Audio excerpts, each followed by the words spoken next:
Miguel Street, Chapter 10. The Maternal Instinct. I suppose Laura holds a world record. Laura had 8 children. There's nothing surprising in that. These 8 children had 7 fathers. Beat that. It was Laura who gave me my first lesson in biology. She lived just next door to us, and I found myself observing her closely. I would notice her belly rising for months. Then I would miss her for a short time. And the next time I saw her, she would be quite flat. And the leavening process would begin again in a few months. To me, this was one of the wonders of the world in which I lived, and I always observed Laura. She herself was quite gay about what was happening to her. She used to point to it and say, "This thing happening again, but you get used to it after the first 3-4 times. It's a damn nuisance though." She used to blame God and speak about the wickedness of men. For her first 6 children, she tried 6 different men. Hat used to say, "Some people hard to please." But I don't want to give you the impression that Laura spent all her time having babies and decrying men, and generally feeling sorry for herself. If Bogart was the most bored person in the street, Laura was the most vivacious. She was always gay and she liked me. She would give me plums and mangoes when she had them, and whenever she made sugar cakes, she would give me some. Even my mother, who had a great dislike of laughter, especially in me, even my mother used to laugh at Laura. She often said to me, "I don't know why Laura muching up to you so far, like she ain't have enough children to mind." I think my mother was right. I don't think a woman like Laura could have ever had too many children. She loved all her children, though you wouldn't have believed it from the language she used when she spoke to them. Some of Laura's shouts and curses were the richest things I have ever heard, and I shall never forget them. Hat once said, "Man, she like Shakespeare when it come to using words." Laura used to shout, "Alwyn, you broad-mouthed brute, come here." And, "Gavin, if you don't come here this minute, I make you fart fire, you hear?" And, "Lana, you black bow-leg bitch, why you can't look what you're doing?"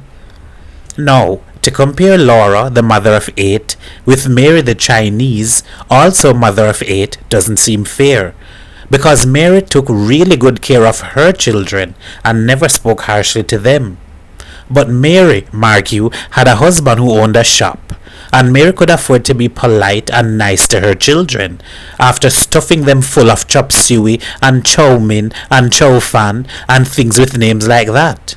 But who could Laura look to for money to keep her children? The men who cycled slowly past Laura's house in the evening, whistling for Laura, were not going to give any of their money to Laura's children. They just wanted Laura. I asked my mother, "Oh, Laura does live?" My mother slapped me, saying, "You know, you're too fast for a little boy." I suspected the worst, but I wouldn't have liked that to be true. So I asked Hat. Hat said, "She have a lot of friends who does sell in the market. They does give she things free. And sometimes 1 or 2 or 3 of she husbands does give she something too. But that not much." The oddest part of the whole business was Laura herself. Laura was no beauty. As Boy said one day, "She have a face like the top of a motor car battery." And she was a little more than plump. I am talking now of the time when she had only 6 children. One day, Hat said, "Laura have a new man." Everybody laughed. Still news. If Laura have she way, she go try every man once. But Hat said, "No, it's serious. He come to live with she for good now. I see him in the morning when I was taking out the cows." We watched and waited for this man. We later learned that he was watching and waiting for us. In no time at all, this man, Nathaniel, had become one of the gang in Miguel Street. But it was clear that he was not really one of us. He came from the east end of Port of Spain, which we considered dirtier, and his language was really coarse. He made out that he was a kind of terror in the east end around Piccadilly Street.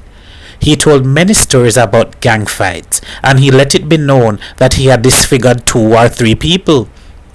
Hat said, I think he lying like hell, you know. I distrusted him myself. He was a small man, and I always felt that small men were more likely to be wicked and violent. But what really sickened us was his attitude to women. We were none of us chivalrous, but Nathaniel had a contempt for women which we couldn't like. He would make rude remarks when women passed. Nathaniel would say, Woman just like cow. Cow and day is the same thing. And when Miss Rickard, the welfare woman, passed, Nathaniel would say, Look at that big cow. Which wasn't in good taste, for we all thought that Miss Rickard was too fat to be laughed at, and ought instead to be pitied. Nathaniel, in the early stages, tried to make us believe that he knew how to keep Laura in her place.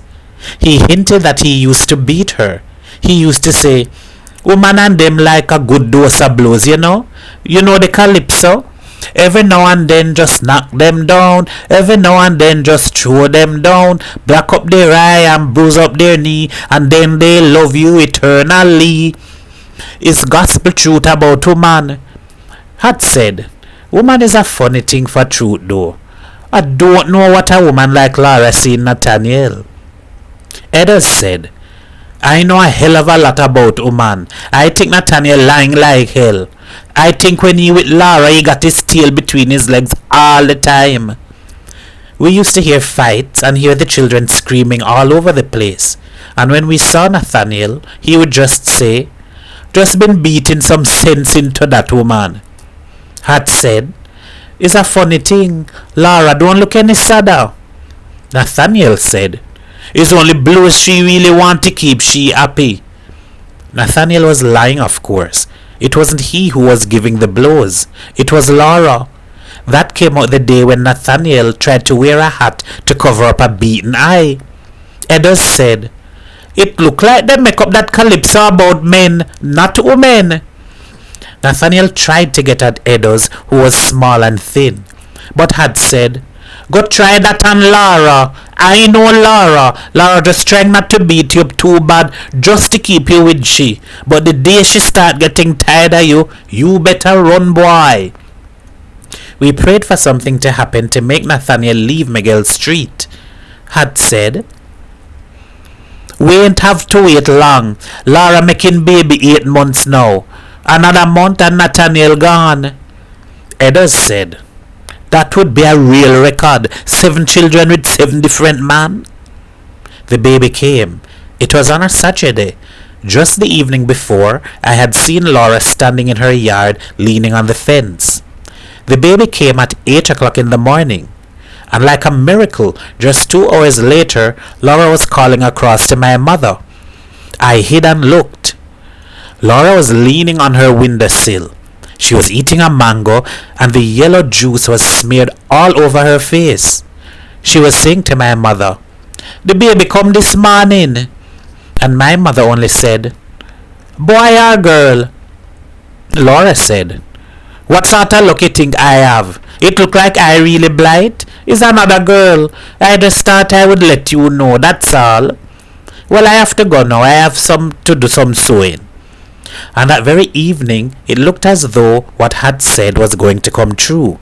For that evening, Laura came out to the pavement and shouted to Nathaniel, Hey Nathaniel, come here. Had said, But what the hell is this? Ain't it this morning she make baby? Nathaniel tried to show off to us. He said to Laura, I busy, I ain't coming. Laura advanced, and I could see the fight in her manner. She said, You ain't coming? Ain't coming. But what is this I hearing? Nathaniel was worried. He tried to talk to us, but he wasn't talking in a sensible way. Laura said, You think you is man, but don't try playing man with me, you hear? Yes, Nathaniel, it's you I talking to. You with your bottom like 2 stale bread in your pants. This was one of Laura's best, and we all began laughing. When she saw us laughing, Laura burst out too. Had said, This woman is a real case. But even after the birth of the baby, Nathaniel didn't leave Miguel Street. We were a little bit worried. Had said, if she don't look out, she gonna have another baby with the same man, you know. It wasn't Laura's fault that Nathaniel didn't go. She knocked him about a lot and did so quite openly now. Sometimes she locked him out, and then we would hear Nathaniel crying and coaxing from the pavement. Laura, darling, Laura Dudu, just let me come in tonight. Laura Dudu, let me come in. He had dropped all pretense now of keeping Laura in her place. He no longer sought our company, and we were glad of that. Hat used to say, I don't know why he don't go back to the dry river where he come from. They ain't have any culture there, and he would be happier. I couldn't understand why he stayed. Hat said, it have some man like that. They like a man to kick them around. And Laura was getting angry with Nathaniel. One day, we heard her tell him, you think because you give me one baby you own me? That baby only come by accident, you hear? She threatened to get the police. Nathaniel said, but who go mind your children? Laura said, that is my worry. I don't want you here. You's only another mouth to feed. And if you don't leave me right now, I go call Sergeant Charles for you. It was this threat of the police that made Nathaniel leave. He was in tears. But Laura was swelling out again. Had said, oh God, 2 babies by the same man. One of the miracles of life in Miguel Street was that no one starved. If you sit down at a table with pencil and paper and try to work it out, you will find it impossible. But I lived in Miguel Street and can assure you that no one starved. Perhaps they did go hungry, but you never heard about it. Laura's children grew. The eldest daughter, Lorna, began working as a servant in a house in St. Clair and took typing lessons from a man in Sackville Street. Laura used to say, it have nothing like education in the world. I don't want my children to grow like me. In time, Laura delivered her 8th baby as effortlessly as usual. That baby was her last. It wasn't that she was tired or that she had lost her love of the human race or lost her passion for adding to it. As a matter of fact, Laura never seemed to grow any older or less cheerful. I always felt that, given the opportunity, she could just go on and on having babies.